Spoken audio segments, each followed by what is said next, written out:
अयोध्या में भीड़ भाड़ है, पूरी तैयारी चल रही है। तो ये बात है और कोई बात नहीं है।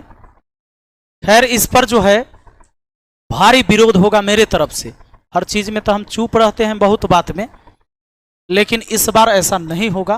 क्योंकि सबसे बड़ी बात क्या है सुन लीजिए, एक गरीब किसान मजदूर के बाल बच्चा को ना कंपटीशन ही एगो विकल्प है जिससे पास करके वो सही जगह पहुंच सकता है। और जब कंपटीशनों नहीं कराया जाएगा तो कहां जाएगा ये पूरे देश से? क्या रेलवे हमारा छोटा होते जा रहा है और विस्तार हुआ इतने दिनों में? तब विस्तार हुआ तो आदमी की संख्या कम कैसे होते जा रहा है? हमारा ये बात जानना है। दूसरा बात है कि आज तक रेलवे के इतिहास में इतना कम वैकेंसी नहीं हुआ। 18,000 से ऊपर हमेशा एलपी का वैकेंसी रहे, कम से कम हुआ है तो खाली एलपी का। और ये पहली बार है कि इतना हुआ है। 5,600 एक जोन में 300-250 हिस्सा पड़ रहा है, हैं? 300 हिस्सा पड़ रहा है पूरे जोन भर में, 300 खाली। कहां जाएगा गरीब के बाल बच्चा? किस योग्यता के आधार पर? तोरा तो रेलवे के टेंडर नहीं मिलने वाला है पिताजी को कि तू बेडशीट साफ करवाएगा, राजधानी एक्सप्रेस में एगो ठेकेदारी तोरा मिल जाएगा 500 करोड़ का। तो ऐसा तुमको कुछ नहीं मिलने वाला है। तो ये लोग कहां जाएगा? इस देश में जीने का अधिकार सबको है और रोजी रोटी लेने का सबका अधिकार है। और यह सरकार की दायित्व बनती है कि हर लोगों को लाभान्वित करने वाली कोई भी चीजें होती हैं।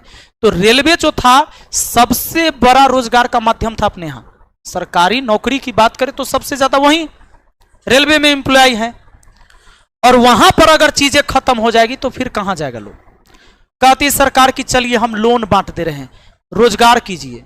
रोजगार लोन लेवे जाएगा, तोरा लोन देता है बैंक में? तू गए हो कभी? भगा देगा तोरा। तोरा कौन आधार पर वो लोन देगा ये ना बताओ। लोन मिलता है पैसा वाला के, और लोन माफ भी होता है उसी का जेकरा पैसा वाला है। जे गरीब आदमी के ना, अगर तू एगो मोटरसाइकिल खरीद लिया है ना और 3 किस्त नहीं चुकाएगा तो तोहर गाड़ी खींच के लेके जाएगा और गड़िया के जाएगा तोरा दूरा पर से। औकात नहीं रहता है, मोटरसाइकिल ले लेता है। और बड़ा आदमी जब 500 करोड़ 10,000 करोड़ रुपया के लोन नहीं चुकाएगा तो वो अपने आप को खाली दिवालिया घोषित कर देता है कि नुकसान हो गया। बैंक माफ कर देगी, सरकार माफ कर देती है उसको। तो फिर बाकी लोग कहां जाएगा? ये आम जनता कहां जाएगा? हम जिस देश में हैं और इस देश की जो स्थिति है उसके अनुसार सरकार के कुछ कदम उठाने चाहिए। ठीक है, मैं कभी भी किसी चीज के खिलाफ नहीं रहा। जैसे राम जी से हम लोग को नफरत नहीं है, राम मंदिर से नफरत नहीं है, लेकिन ये भी कहा गया है कि भूखे न भजन होई गोपाला, ले लो अपन कंठी माला। भूखे भजन भगवान का भी कब तक? कौन करेगा? कब तक? आप हमारे दरवाजे पर डेली आइए और हम आपसे बतियाए नहीं। आप डेली आइए अपना काम लेकर, हम आपका कोई काम ही नहीं करें। कब तक आइएगा?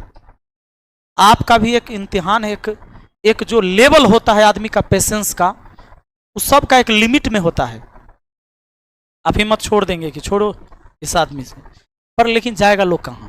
हम जिस देश में जी रहे हैं हमारा भी एक अपना दायित्व बनता है, हमारा एक अधिकार भी बनता है। दायित्व के साथ मेरा अधिकार भी है। हम विद्यार्थी तो मेरा ये दायित्व है कि भाई हम मेहनत से पढ़े। हम ये तो नहीं कहते हैं कि बिना कंपटीशन हमको ले लीजिए। हम ये तो नहीं कहते हैं कि ऐसी हम पैसा लेकर आ रहे हैं, हमारा बाबूजी के पास पैसा ऐसी ले ली, हमारा योग्यता नहीं है लेकिन हमको ले लीजिए। क्या विद्यार्थी ये आंदोलन कभी किया? क्या ये ऐसा कहा कि भाई हम योग्यता नहीं है लेकिन नौकरी तो हमको चाहिए? ऐसा नहीं किया कभी किसी ने। अगर किसी ने भी मांगा है तो अपना हक मांगा है, या तो कभी बहाली के लिए आवाज उठाया है, कभी एग्जाम के लिए आवाज उठाया है, कभी रिजल्ट के लिए आवाज उठाया है, तो कभी ज्वाइनिंग ना हुआ इसके लिए आवाज उठाया है। और अगर नहीं है तो आप सीधे कह दीजिए कि अब ये सब चीज नहीं रहेगा इस देश में। कहने में क्या जाता है? अगर हम अपने पिताजी को कहें कि हमको मोटरसाइकिल खरीद दीजिए और पिताजी कहें कि हम सक्षम नहीं है, हम नहीं खरीद सकते हैं, मेरे पास नहीं है, तो हम उम्मीद नहीं करेंगे ना उनसे। हम जानते हैं कि हमारे घर में मोटरसाइकिल नहीं खरीदा के आएगा इनसे, इन्होंने जवाब दे दिया है, तो हम कोई दूसरा विकल्प ढूंढते हैं। लेकिन आप ये भी नहीं कह रहे हैं तो इसका सीधा सा मतलब है कि युवाओं को गुमराह किया जा रहा है। और मैं आपको बता दूं, मैं सच बताता हूं, आप मुझे ये नहीं मतलब होता है कि मैं किस पार्टी और किस जाति से, उससे हमको कोई मतलब नहीं। मैं एक ऐसा व्यक्ति हूं, इस सरकार का, इस बीजेपी सरकार या मोदी जी का इतना बड़ा फैन। मेरे अकाउंट में 1,23,000 रुपया था चला कोरोना के टाइम में, जिसमें मैंने 1 लाख रुपया डोनेट कर दिया था। वो वीडियो आपको पड़ी हुई होगी, देखिएगा। मेरे अकाउंट में सिर्फ 1,23,000 रुपया था, फिर भी मैंने 1 लाख रुपया डोनेट किया था। 23,000 ही सिर्फ मेरे अकाउंट में था, जबकि भी नहीं पता था कि आने वाला मेरा भविष्य क्या होगा, आगे दुनिया रहेगा, हम खत्म हो जाएंगे, क्या होगा, या विकट परिस्थिति मेरे परिवार के लिए आ जाए तो क्या करेंगे। पर नहीं, मुझे लगा कि इस देश में आज अगर प्रधानमंत्री कह रहे हैं तो प्रधानमंत्री के साथ खड़ा होना चाहिए। आप उसे वोट दीजिए या ना दीजिए, लेकिन जब आपके देश का प्रधानमंत्री है तो गार्जियन है, तो उसको लग रहा है कि अभी बुरा दौर चल रहा है, इसमें सबको एक साथ होना चाहिए। पर जब जरूरत पड़ी तो मैंने इस चीज का विरोध भी किया है, गलत नीतियों का। यह इस बार की नीति बहुत गंदी नीति है और इसका मैं बहुत जोरदार विरोध करने जा रहा हूं।